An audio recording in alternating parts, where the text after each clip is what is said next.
قرأت البارحة أكيد مثلك مثل كل السوريين أكيد عن تشكيل مجلس علوي، مجلس سياسي للعلويين في سوريا. كيف قرأت هذه النقطة؟ يعني البعض أشار إلى أن هناك أصابع للإدارة الذاتية في تشكيل هذا المجلس، ما قراءتك أستاذ هوشنج؟ والله من يقف وراء تشكيل هذا المجلس سأقف معه، وهذا حق طبيعي. هذا لما حق لا؟ طبيعي، يعني لماذا حق طبيعي؟ لأنه حق النظام السوري السابق ألغى ألغى أي تمثيل ديني، ما في مرجعية دينية عند العلويين، يعني على زمن النظام السابق. كل ما كان يُشاع ويُقال عن الدولة العميقة والقصص هاي كله كان طلع كذب. ما في مرجعية دينية، ما في مرجعية اجتماعية.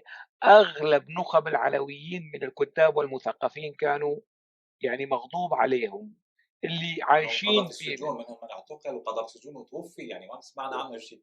صديق أحمد يعني الخير أحد منهم يعني. يا رجل كتاب عزيز الخير. ومثقفين طبعًا وغيره، يعني مش بس عبد العزيز الخيّل، كتاب ومثقفين مثلًا يعني من أدونيس، من نبيل سليمان، من كثر يعني. صح. منذر المصري الآن هو في لم يغادر بلده، نبيل سليمان لم يغادر بلده، لكن ما كانوا يعني مهضومين ومقبولين من قبل النظام.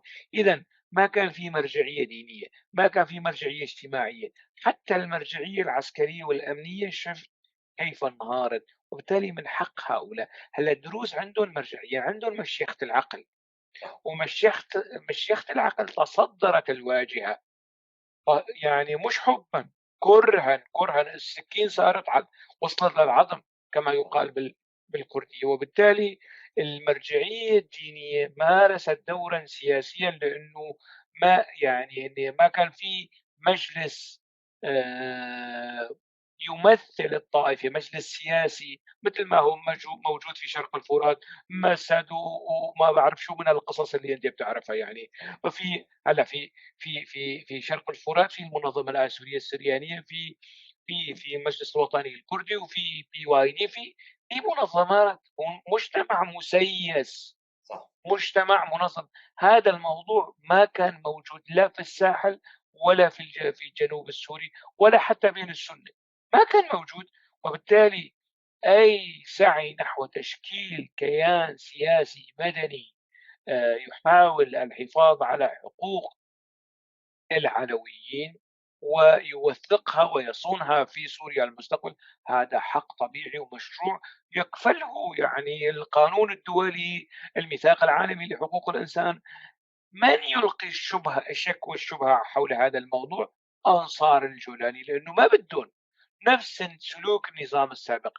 يا أخي ما بدهم تمثيل للسوريان، ما بدهم تمثيل للأكراد، ما بدهم تمثيل للعلويين وللدروز. حتى الآن نظام يعني كما وصفه الشيخ حمود الحناوي لا ذمة له ولا يعني شو قال هيك قول، إيقاع. يعني شيء من هذا القبيل، يعني إنه لا يمكن أن نأتمن على قدرنا ومصيرنا مع هذه السلطة. وحتى الآن يهاجمون ويشيطنون ال الشيخ الهجري الشنقاوي. يعني صح. الهجر إليك. نفس القصة. وبالتالي أنا مع أنا مع هذا الكيان، لأنه إذا ما في هيك كيان أنا راح أدافع عن حقوق العلويين، وهذه تصبح مهمتي أنا كسوري أن أدافع عن حقوق العلويين، طالما أنه هنالك جسم سياسي تشكل للتو أو في الأيام الأخيرة، فهذا يخفف عني عبء الدفاع عن المكون العلوي بوصفهم سوريين، بوصفهم بشر، بوصفهم مهددين يعني. نعم. أستاذ هوشنج، هي